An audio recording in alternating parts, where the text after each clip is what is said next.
Hello everyone. Half yearly পৰীক্ষা হৈ আছে ইতিমধ্যে তোমাৰ কেইটামান ডিস্ট্ৰিক্টত হাফ yearly পৰীক্ষা হৈ গৈছে যিখিনি কিতাপৰ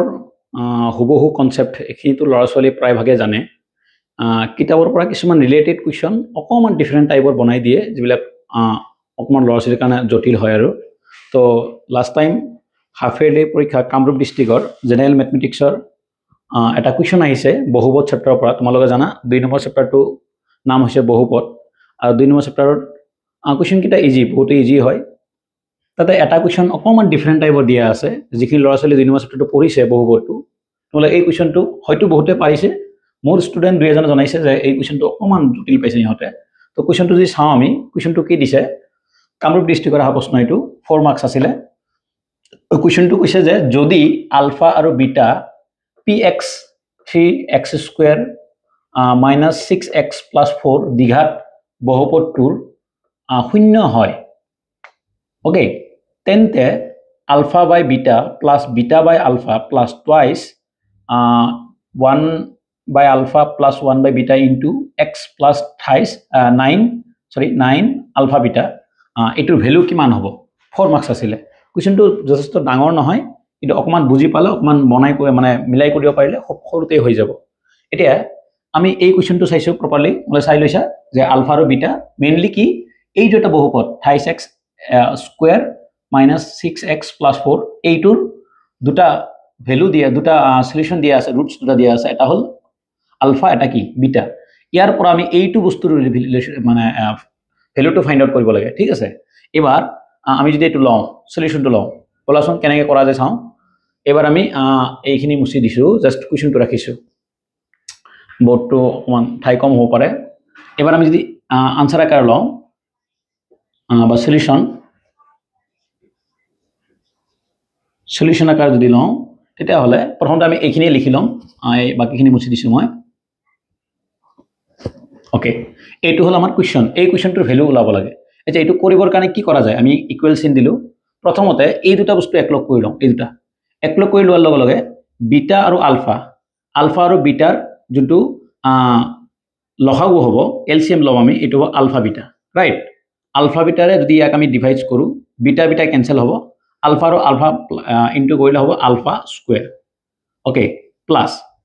আলফা বিটাৰে যদি ইয়াক ডিভাইড কৰা যায় তেতিয়ালে বিটা আলফা আলফা ক্যান্সেল হ'ব বিটা আৰু বিটা হ'ব বিটা স্কয়ার ওকে বাকি এইখিনি জানাপা তেনেকৈ থাকিলে ঠিক আছে এইখিনি আমি থাকিব দিম এবাৰ 2 থাকিলে এই ব্ৰ্যাকেটৰ এই দুটা বস্তু আমি এলসিএম লও এবাৰ আলফা আৰু বিটাৰ যদি এলসিএম লোৱা যায় আলফা ইনটু বিটা হ'ব ৰাইট আলফা লগত আলফা ক্যান্সেল হৈ গল বিটা আৰু 1 মাল্টিপ্লাই কৰিলে হ'ব বিটা প্লাস আলফা আৰু বিটা লগত বিটা বিটা ক্যান্সেল হ'ব আলফা আৰু 1 হ'ব আলফা ৰাইট এইখিনি থাকিলে প্লাস 9 আলফা বিটা অকমান অংকটো আমি সৰু কৰি ললো ঠিক আছে এটোতে কৰিব পাৰিলো হয় এইবাৰ আমি অকমান যদি আৰু অলপ সৰু কৰিব খুজু এটো হল alpha square plus beta square alpha square beta square কাৰণে যোনটো ফৰ্মুলা আমি ইউজ কৰিম হেতু হ'ব alpha plus beta whole square minus twice alpha beta এটো এটা ফৰ্মুলা এই ফৰ্মুলাটো বুজি পোৱা নাই তোমালোকে মোক কমেন্টত জনাবা অন্য এটা ভিডিওত মই ফৰ্মুলাটো বুজাই দিম যে alpha square plus beta square মানে কি alpha square plus beta square মানে এইখিনি বস্তু আহিব রাইট এবাৰ তলত দিনটো আহিল এইটো থাকিলে এবাৰ আলফা ইনটু বিটা থাকিলে ৰাইট এইবাৰ এইখিনি বস্তু আছে এইখিনি বস্তু অকমান সৰু কৰা যায় আমি প্লাস দিম 2 দিম ঠিক আছে এইখিনি কাৰণে তুমি জানা আলফা প্লাস বিটা বা বিটা প্লাস আলফা দুইটাৰ অৰ্থ একেই আমি এটা ফৰ্মুলা পঢ়িছিলো ক্লাস আমাৰ এই 10 আছে 10 তোমাৰ হেইত আছে 2 নম্বৰ চেপ্টাৰটো আছে থাকে বিটা প্লাস আলফা বা আলফা প্লাস বিটা এই দুটা মিলি হ'ব -b/a এটো কাৰণে হ'ব c/a ওকে ঠিক আছে plus 9 into alpha plus beta এটো হল আলফা ইনটু বিটা মানে আছিল c/a ওকে এটো কাৰণেও ফৰ্মুলা পৰিব আমাৰ ঠিক আছে আমি মান কেটা বহাই দিব চেষ্টা কৰো এটো কাৰণে কি আলফা ইনটু বিটা মানে c/a এবাৰ ভ্যালু ডাইৰেক্ট ভ্যালু বহাই দিয়া যায় তো ভ্যালুটো বহাই দিন আমি অংকটো অকমান দিঘলীয়া কৰি আছো যাতে বুজি পোৱা যায় মাজৰ পৰা তোমালোকে লাইনটো স্কিপ কৰিব পাৰা যদি ইচ্ছা কৰা আৰু ঠিক আছে এটো কাৰণে কি হ'ব alpha plus beta whole square alpha plus beta মানে -b/a গম পাও তোমালোক হোল স্কয়ার -2 ইনটু এটো আলফা ইনটু বিটা মানে c/a ওকে তাৰ পিছত 2 থাকিলে এইখিনি আমি যদি বহাই দিও 2 এই a ক্যান্সেল দ্যাট মিন্স কিমান থাকিব এইখিনি থাকিব -b/c প্লাস এবাৰ যিমান পাৰা যায় এইটো আছে তোমাৰ 9 সি ইনটু এইটো আমি ভ্যালু বহাই দিব পাৰো বা নেক্সট লাইনত সব ভ্যালু বহাই দিম সি এই যে বহুপদটো আছিল সি এইটো হল এৰ ভ্যালু তোমালোক জানা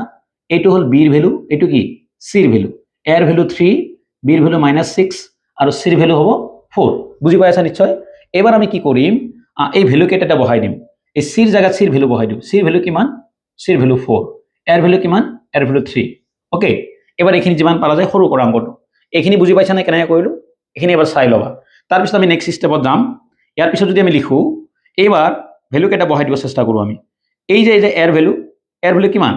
এৰ ভ্যালু দিয়া আছে আমাৰ 3 সিৰ ভ্যালু আছে 4 অৰ্থাৎ 4/3 ওকে এবাৰ আমি যদি এটো স্কয়াৰ কৰো মানে ভ্যালুটো বহাই দিও পিছত স্কয়াৰ কৰিম এবাৰ মাইনাস আছে মাইনাস দিলু বিৰ ভ্যালু কিমান বিৰ ভ্যালু হৈ আছে তোমাৰ -6 আৰু ইয়াৰ কাৰণ হল এটা মাইনাস এৰ ভ্যালু কিমান এৰ ভ্যালু 3 ওকে এটো ব্ৰেকেটত কিয় ৰাখিলো কাৰণ এটো এটা বিৰ ভ্যালুটো মাইনাসত আছে হল মানে ডাঙৰ ব্ৰেকেট দি আমাৰ স্কয়াৰ দিব লাগিব কাৰণ এইখিনি বস্তু কাৰণে এইখিনি বস্তু বহাই দিলো আকৌ এটো 2 থাকিলে থাকক 2 ইনটু এৰ ভ্যালু কিমান সিৰ ভ্যালু হৈ আছে তোমাৰ c/a তো সিৰ ভ্যালু হৈ আছে তোমাৰ 4 আৰু এৰ ভ্যালু হৈ আছে তোমাৰ 3 ৰাইট ওকে এবাৰ আৰু কৰা যাওক প্লাস এখিনি ভ্যালু 2 ইনটু এই বিৰ মান আছে মাইনাস আৰু সিৰ মান আছে -6 নহয় বিৰ মান আছে -6 ডিভাইডেড বাই সি সিৰ ভ্যালু কিমান 4 ওকে আমি যিমান পাৰা যায় সৰু কৰি আছো এটো অকমান ডাঙৰ ব্ৰেকেট হ'ব তাৰ পিছত এখিনি যদি আমি কৰো কাটাকাটি কৰা যায় 3 3 একবাৰ 9 কিমান 3 বাৰ 3 4 গুণ 12 12 ওকে এখিনি ভ্যালু চাবাচোন কেনেকৈ বহালো এটা আমি ওপৰখিনি মুছি দি অকমান ঠাই লব লাগিব এটো মুছি দিছো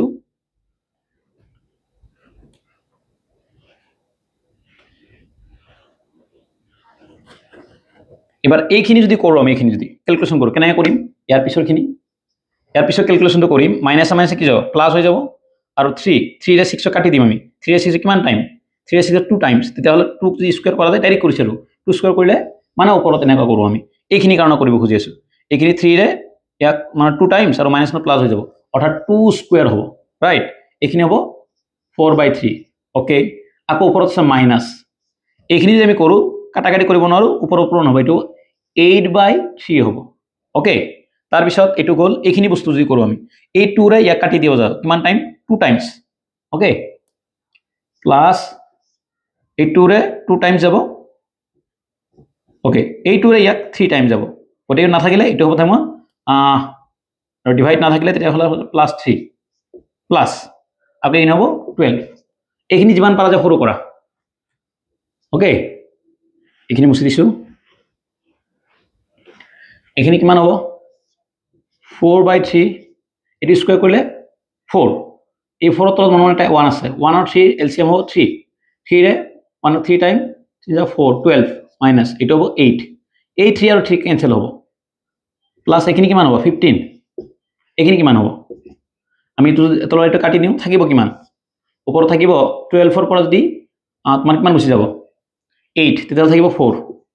আকৌ 4 এটো 4 4/4 that means কিমান 1 প্লাস 8 তো ফাইনাল আনসারটো কিমান আহিব আমাৰ 4/4 মানে 1 প্লাস 16 ইকুয়াল টু কিমান সৰি 15 প্লাস 16 এটা ফাইনাল আনসাৰটো হল আমাৰ 16 ওকে তো যথেষ্ট দীঘলীয়া নহলো অঙ্কটো অকমান মানে ডিফাৰেন্ট টাইপৰ হয়তো সিমিলাৰ সেম টু সেম অঙ্ক আমাৰ ক্লাস 10 চ্যাপ্টাৰ 2 নাই কিন্তু এই আলফা আৰু বিটা ৰিলেশনটো তোমালোক আছে তো এইটো কোৱেশ্চনৰ পৰা তোমালোক এনেকুৱা আইডিয়া কৰিবা যে সেম টু সেম লেভেলৰ কোৱেশ্চন বেলেগ টাইপৰ মানে আলফা বিটাৰ মানে ৰিলেশনটো তুমি মনত ৰাখিব পাৰিলে এটা দ্বিঘাত বহুপদ কি দ্বিঘাত আলফা বিটা ৰিলেশন কি এইখিনি যদি ক্লিয়াৰ কৰা যায় তেতিয়া তোমাৰ নিশ্চয় এনেকুৱা ৰিলেটেড অংকবিলাক পাবা ঠিক আছে আৰু এই কোৱেশ্চনটো যদি তোমালোকৰ লাগে মই তলত লিংকটো দি দিম ওলাই ক্লিক কৰি লবা ঠিক আছে ওকে